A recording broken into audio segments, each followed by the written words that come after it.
If he keeps it rolling, the Lakers will be able to do a lot of damage. For D'Angelo Russell, it's a familiar foe. He started the year in Minnesota, was shipped to L.A., and is now borrowing hats from Brez's closet.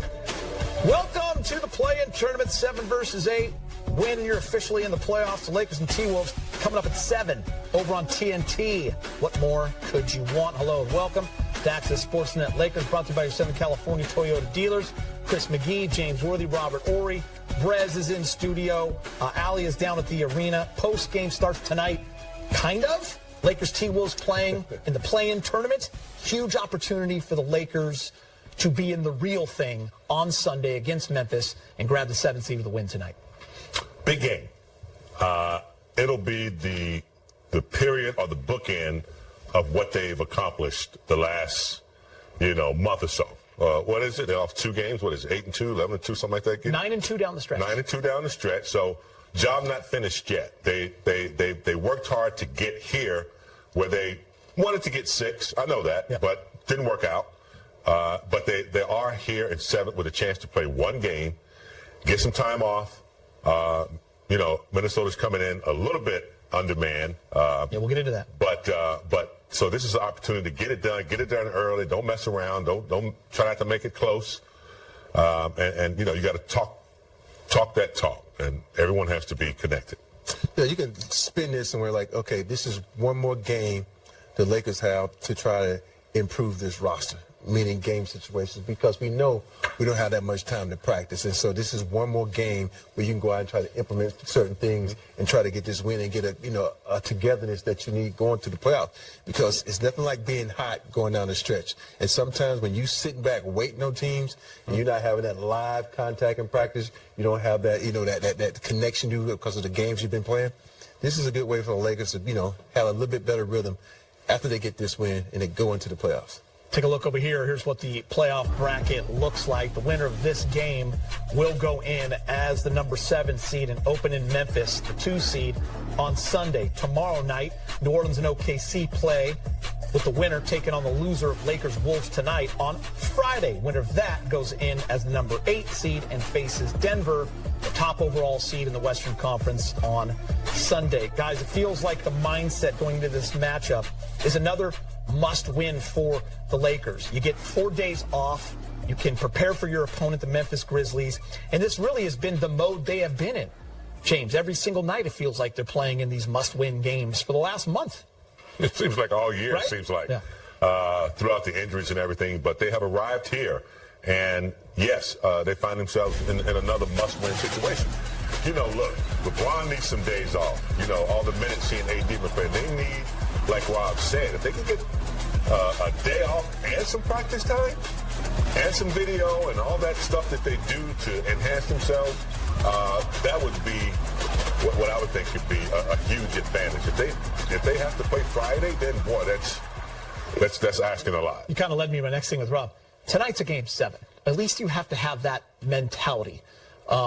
Those games are not always the prettiest. What are the keys to a game 7 type of matchup? Well, when you're at home, you jump on a team early, because first you're going to get your crowd behind you, and you need that crowd to keep pushing you over the top. And a lot of times when you have a team that's coming in here that's a young team, don't get this wrong, because you got Ant-Man. The only one you really got like as a vet is Conley, but everybody else is young.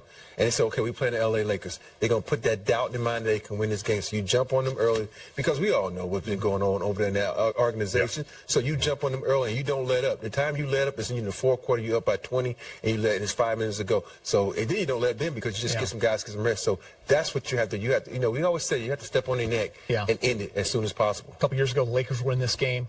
They beat Golden State at home. Last year, Minnesota beat the Clippers at home, got that 7th seed, played Memphis. Lakers enter the play-in with Minnesota tonight after going 16-7 post-All-Star break. That was the 2nd best mark in the NBA. For the latest, let's check in with Lakers reporter. He is down there, Mike Trudell. What's up, Mike? What's happening, guys? Welcome downtown. You just hit on a lot of key points there, Dieter. The number one thing, though, that I've been hearing around the team the last couple of days Hey, what happened to the defense that's been just about the best in the NBA since the trade deadline? These last, not even a couple weeks, but this last week, as they played some of the teams that were getting into their third units and such. So that's where Darvin Ham started a couple moments ago, because that's the type of Laker defense and effort that they need to take care of business tonight and then get on to where they want to be, which is a full first-round playoff series. So here's Darvin Ham on that and some more. Just how good we are on the ball. You know, that's the first line of defense, guarding the ball. Refusing to be screened, forcing everything into the coverage, and then our activity, our energy behind it. You know, our guys being shifted early, doing their work early, and active and communicating. And then finally, the final piece is, you know, scrambling, making multiple efforts to contest, and then finishing that with a rebound. Assuming that neither team wants to have to play on Friday, how much do you treat this from a rotation standpoint, like shortening it? How much do you plan that going in, and how much do you just watch what it evolves as the game goes on? I mean, we have a plan that we go in with, and then obviously we watch how things materialize as the clock keeps ticking, and we're prepared to make our adjustments rotation-wise. You know, certain guys, and it's through no fault of their own, it's just human nature. Certain guys will have a night, certain guys may have an off night, but that's the beauty of having a deep roster. We've got a lot of guys who we can push the button on and throw them in the mix, and they'll do fine. Coach, if you don't like to use the word pressure, can you talk about the urgency in winning tonight's game? Because if you don't, then it really gets crazy.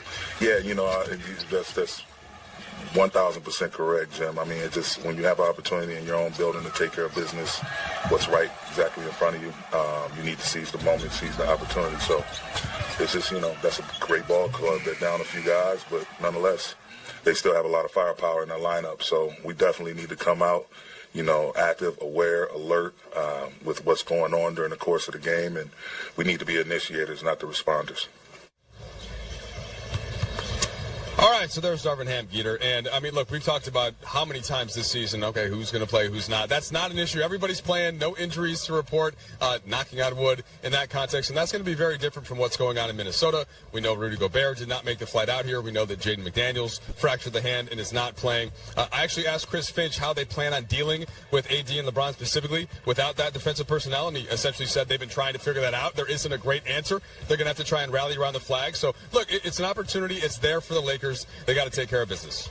Thanks, Mike. Appreciate that. And what a weird Easter that was for the Minnesota Timberwolves. They'll be without Rudy Gobert, as Mike said, who threw a punch at teammate Kyle Anderson. They'll be without Jaden McDaniels, who threw a punch at the wall and fractured his hand. How do you want to see the Lakers attack them without their two best defenders? Big game, James. You got Jaden McDaniels, who's one of the better perimeter defenders in the league. Karl Anthony Towns, Rudy Gobert, who's one of the best interior defenders in the league. Three-time best defensive player in the league. And, of course, Naz Reid, who hurts the Lakers in the past, he's out as well. Yeah, I mean, look, they're a wounded cat in the corner, so you got to be careful. But, you know, with Gobert out, I would put a lot of pressure on Towns. If you take a look at, you know, what's going on with the team there. The punch in the back pedal? You know, AD should be live and active, and you know, in the paint, and then, you know, hoping that the defense will collapse. And then, you know, anybody that's on the perimeter, they're going to have a huge chance to pump fake, get into the lane, and put some pressure on the interior defense. And they're also going to get a lot of shots because they're without two of their key defensive components. For me, you just got to attack the basket.